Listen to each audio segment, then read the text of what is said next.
You are tuned in to On Air with Chris Shanafelt. Good afternoon and welcome on into another episode of our 2019 NFL Draft interview series here on air with Chris Shanafelt, and I'm now joined by one of the more underrated tight ends in the country. He's Andrew Hutto out of Limestone College, another Limestone Saint here on air with Chris Shanafelt. Andrew, really appreciate you taking some time this afternoon. How's everything going, man? Everything's going good. How about yourself? Doing well. Really appreciate you jumping on here with us. In the past we've had quite a few Limestone Saints on, whether it's Vincent Smith, now wide receiver for the Houston Texans. Jamel Hornsby was in this situation as well last year and was invited by the Chicago Bears to participate in their rookie minicamp last year. We'll have your teammate Joshua Simmons on here in the future. Justin Wyatt, the defensive back that came over from Troy. A lot of talent there at Limestone College. I just want to start off by asking you, Andrew, how did you ultimately wind up at Limestone College playing football for the Saints? What was your recruiting process like coming out of high school? Well, to be honest, I wasn't really good in high school. I really just had my frame, and that was it. Mm-hmm. Really wasn't anything like talent-wise. I never never impressed anybody, I guess, with my physical abilities. It was just more like I have, the height so they could put on the size and, I'd be like a work in process kind of thing. So, really I wanted to go to the Citadel at first, and they were just going to give me like a kind of preferred walk-on thing.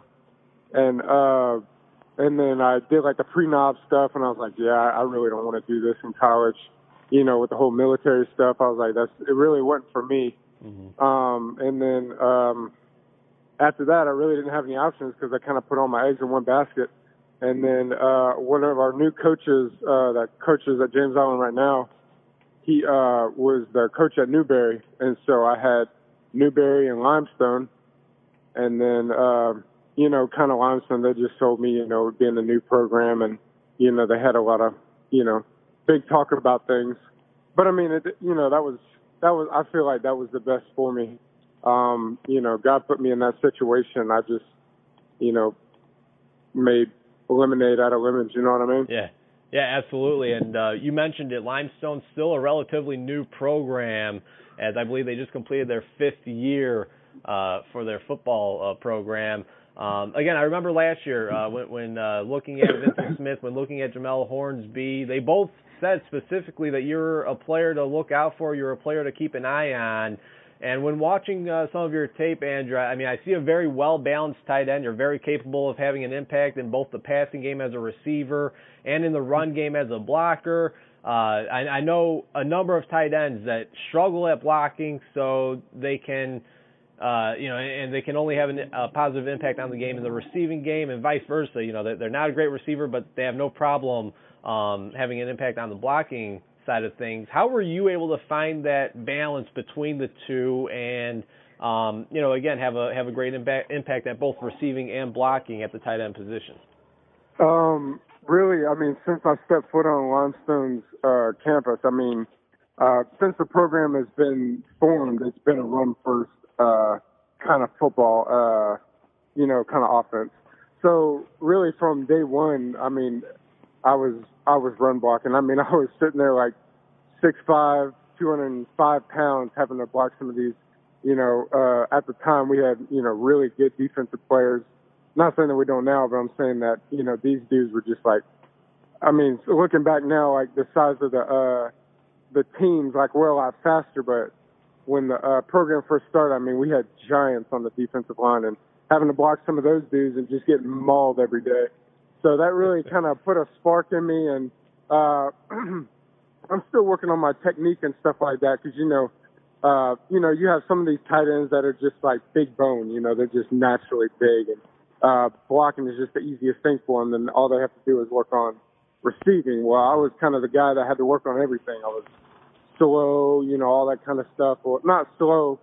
I was quick, but I just didn't have any form, and my feet have always been, kind of good. I would work out with Jamil just about almost every other day, he would get my footwork right, and everything just kind of, slowly, progressively, came together. I mean, I'm not, in no sense, a perfect 50-50 tight end at all. I still am working on my form with, route running and blocking and everything, keeping my head up, keeping my feet driving, extensions and and the blocking scheme and all that kind of stuff, so it's definitely still a work in progress without a doubt.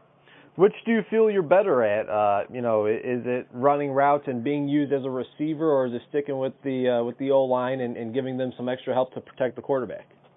To be honest, I really love route running and everything, but as soon as I started getting better at blocking, I love blocking. I don't know what it is. It's I guess just getting your head in there and that's just where you can just be, 100%. Because, route running, I mean, you can run 100%, but really, I mean, it's not, a lot of times, the whole scheme inside of one play is not to run everything at 100 miles an hour. It's more like hole shots and stuff like that. You know what I mean? Well, I mean, if you're playing man, if you're going against a man defense, of course, you run that 100% if you're running a go ball or something like that, or a little crossing route like a drag or something. But other than that, everything if you're running the zone or against the zone scheme defense, it's kind of like hole shots and stuff. So you kind of, you idle yourself down and learn how to work with,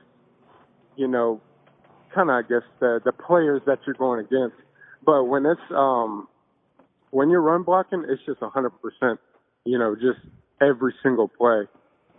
It is basically like who hits the hardest and basically what's the line of scrimmage, it was 3 yards from both helmet to helmet. Mm-hmm. So it's really who can hit each other the quickest, And that's and that's something you enjoy. That's something you like. And in order to, I know when talking with offensive linemen specifically, and even most defensive linemen, I know there's a little, they're a little twisted, and I mean that in a good way when talking football. When it comes to tight ends that are used, again, as receivers and as blockers, you never really know. But for you, Andrew, and I mean it in a good way, you're a little twisted in the sense that you that's something you really enjoy. That's something that you like in the blocking part of things. Yeah, definitely. That's one of my favorite things. I'm not afraid of contact at all. I mean, I'll catch a ball and get smacked and that's my adrenaline. That's when my adrenaline starts pumping is, I guess, whenever I get hit. So, I mean, of course, when you're on the line, you try to, be the hammer and not the nail, as one of my coaches used to say. So, I like it, man. I like it. So, Andrew, and just to confirm, your bio on the Limestone Saints website has you listed at 6'6", 245. Is that accurate? If not, can you give us an update on your current height and weight? Well, the height was when I was in high school. Always wearing shoes and stuff. When you take the measurements, I was always at 6'6". So we had some NFL scouts come down and they measured you, and let's just say they humbled you pretty quick. So yeah, I'm a good looking 6'5" right now. Okay. So right now my weight's about 253. So a little bit of weight probably, but once I start once you put the pads and the helmets on and everything, and you go through about a week of practice, I get down to about a 245. That's about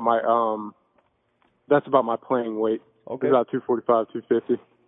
All right, sounds good. Again, he's Andrew Hutto, the tight end out of Limestone College, 2019 NFL draft prospect. And Andrew, your first few years there at Limestone College, the past couple of years, you were coached by Mike Furry, former NFL wide receiver, led the league in receptions in 2006. I'm not sure if many people know that or not. He's now here in Chicago coaching the Bears wide receivers. Can you just talk about what your experience was like being around him and what he was like as Limestone's head coach? Coach Furry was a great guy, no doubt. That was definitely learned a lot from him, on and off the field. I mean, I'm recently married, so a lot of the stuff that I use that I see how he is with his wife, I definitely put that, into our marriage as well, because I see how successful and how loving they are with each other. And, I definitely try to do the same thing with my wife as well, because he's a great coach, but along, with that, he's also a great man, a great godly man. So that, I mean, without a doubt, no matter, when he gets done coaching, he's always going to have a job because literally you could just have him there. He's just kind of like the hype man. He could be a desk jockey and just hype you up for being the desk jockey, I guess. It's crazy. He's definitely he's a great guy. You know what? It's funny that you say that, and obviously it shows a lot. It tells a lot that you talk about him as a person more than even you did just now as even a coach, but just the impact he had kind of on you and the way he showed how he was as a person, as a husband, not only as a coach, that personal side of things. But I had the opportunity to see him down at a few practices at Bears training camp this past summer, and you're absolutely right. I mean, the loudest guy on the field, players included. Absolutely loved watching Mike Furry do his thing with the Bears wide receivers this past summer. Looking at this past season, though, Andrew, unfortunately, your senior campaign, your last go-around at the college level, Limestone Saints finished 0-10. How were you able to stay level-headed? Was it tough at times, especially when you're 0-7, 0-8, 0-9, and you know the season's coming to an end? Was it hard to stay motivated at all this past season with the lack of team success you guys had in 2018? No, no. To be honest with you, I believe that for the majority of the time, we went into every game, thinking that we can beat the team that we were playing. I mean, even when we were on our last game against Lincoln, we went in, wanting to get a win. Our head coaches, or the head coach now, Coach Turk, his first win. So, I mean, really, the season was very humbling. When you go 0-10, that really, it says a lot about your character and how you react to things, I never really saw anybody, during practice, they never had really a lot of negative things about each other. I mean, really, I feel like we had a great brotherhood this year. It's just, coaching, I hate to use it, and it's not an excuse because coaching can make a really big difference in how players play for the team and for the coaches themselves. And just what we had this year, coaching-wise, head coach-wise, we did not have that kind of leadership that we needed to, come off having such a great coach like Coach Furry to, losing Jamil Vincent, Flim, Basket, all the our good receiver and stuff like that, and to get the head coach that we had for the 8-game stretch really just it wasn't what we needed. Mm-hmm. Well, then, as you mentioned, now Brian Turk takes over, new head coach there at Limestone, looking to turn things around. Andrew, you were second on the team with 31 receptions, 325 yards, and a touchdown, but your last time wearing the Limestone Saints helmet would actually be at the 2019 Dream Bowl, which took place a couple weeks ago down in Virginia Beach. What was that like, getting an opportunity to play or perform in front of pro scouts with a bunch of other talented small school players who have the same end goal as you, and that's to make professional football their job? It was great. It was really good experience. Definitely there was a lot of talent out there, without a doubt, both sides of the ball. I went against some really, really good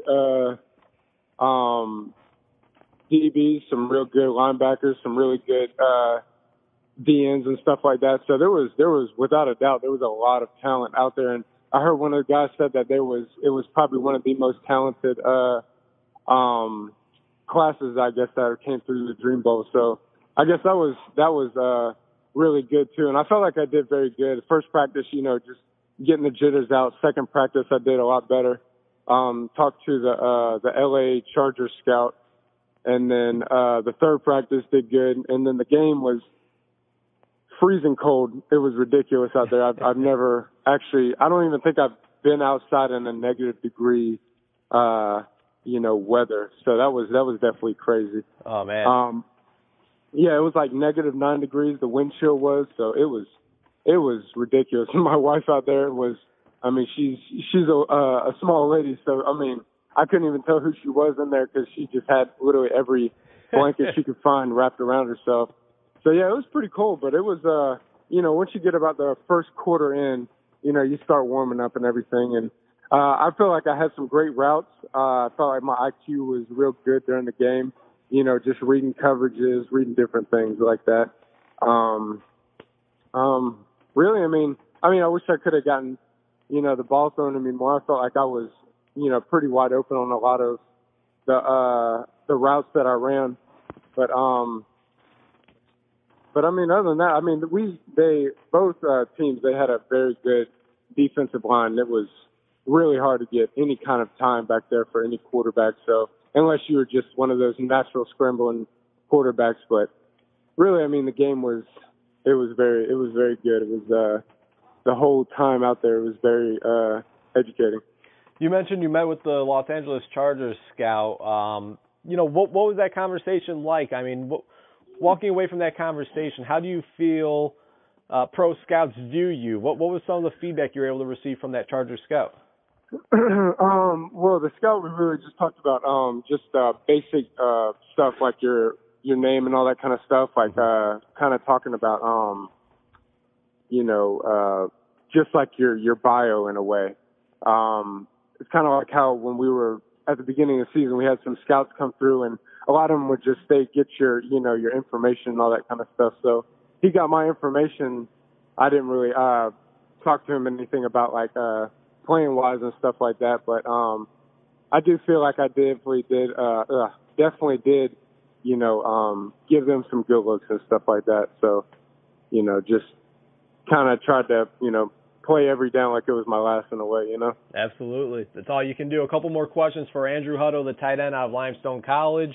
2019 NFL draft prospect, really an under-the-radar prospect you want to keep your eyes open for, probably day 3 of the NFL draft, maybe in the undrafted portion. When you think about what's going to go on over the next couple of months, Andrew, let's see, you're probably gearing up, getting ready for your pro day. And then after that, it's gonna be showtime with the 2019 NFL Draft. What exactly does your schedule consist of now that the Dream Bowl's out of the way? Where are you training at? Do you have any plans for your pro day as of yet? Yeah, I talked to my head coach, and he said that he was going to try and get all of us, like Jay Wyatt, and some of the other guys into a program somewhere up in the upstate, probably Furman or Wofford if they have one. Vincent did so good last year in the South Carolina Pro Day that I doubt they're going to let us back there. So, and then sadly, you're probably right. Yeah, no, yeah, he killed everything that he's stepped foot into doing. He's absolutely killed it. So he's a fantastic dude. But yeah. Really just training and just getting, kind of getting ready for a pro day, just seeing wherever I can, wherever we can get ourselves in, really. That's the biggest thing. For those who aren't familiar with your game, Andrew, obviously accessing Limestone College tape could be a little difficult for the average football fan out there. How would you describe your game? What would you say are a couple of your strengths, and not necessarily a weakness, but what's something you'd still like to improve on? I'd say strengths is probably never giving up. Without a doubt, I feel like, I try to give 100%, every single play. But I definitely, I can go all 4 quarters and, we could lose by 60 and I'm still going to, try and do my best at being the best teammate I can be, not trying to be a negative Nancy out there and stuff like that. So definitely, I don't know what you call that, but I'm definitely a positive influence on the field, without a doubt. I'm not one of those kind of people that go and mope and grope about, the stuff that's going on that, you as a team, all 11 players on the field, can control, because there's not one person that really makes a difference on a football field. It has to be 11 people at a time working as unison. But I'd say my weakness is definitely just keep working on my forms and stuff like that, So like blocking, like sometimes like when I start getting tired, like my head will kind of duck a little bit, or I'll just kind of like what you call it, kind of go off, block from the side, like with my arms, like instead of shooting my arms with my elbows tucked in, my elbows kind of get out. You know, different stuff like that I feel like will separate me from being a good player to a great player. You know, just stuff like that, and just working on hand-eye coordination, stuff like that. When the ball's in the air, just attack it. You know, just stuff like that. The tight end position has changed a lot over the past, 8, 10, 12 years. Andrew, is there a couple of current or former tight ends that you like to watch and kind of take bits and pieces of their game and try to add it onto your own? Yeah, without a doubt. Travis Kelce and Jordan Reed, those are my all-time, or will be my all-time favorite tight ends. Jordan Reed's just ridiculously shifty. I mean, I think he's 6'3", so I mean, you know, I got a little bit more height on him, but, you know, I know he's just, with his feet are ridiculous. You know, I mean, he's an absolute, just a great player, great first down player. And Travis Kelce, he just does really anything that I guess an offensive coordinator would need him to do, you know? Mm-hmm. He's kind of like an undersized Gronk in a way. Yeah. You know, so they're both just phenomenally great players. Yeah, and, you know, I think a lot of people forget when Jordan Reed is healthy, he's one of the league's top tight ends.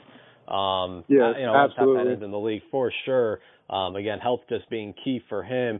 Final question for you, Andrew, then we'll let you go. Really do appreciate you taking some time this afternoon.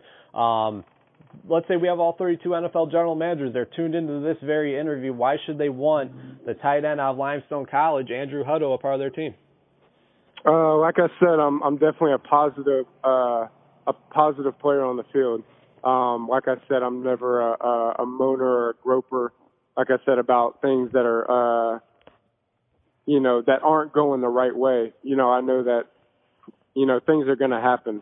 It's just how life is, you know. So it's all about how you overcome adversity and stuff like that. You know, I feel like that's my biggest key feature in myself. You know, I mean, I really can play with anybody. I have no problem with that. You know, I'm very confident in my skills and stuff, but I definitely feel like I'm a positive player on and off the field.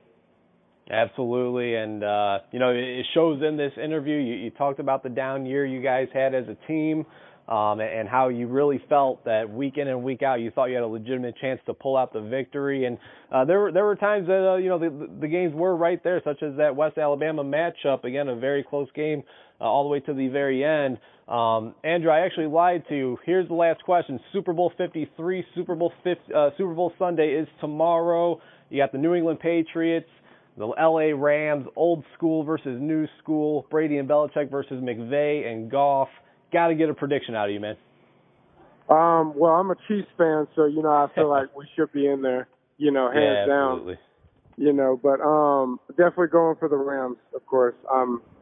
I got a lot of friends that are, in nicer terms, Patriot supporters. So, yeah, I'm definitely going for the Rams. Hopefully they pull it out. All right, there you have it. Andrew Hutto, tight end, Limestone College, 2019 NFL Draft prospect. Andrew, thanks again for your time this afternoon, and best of luck, man. Yes, sir. Thank you so much.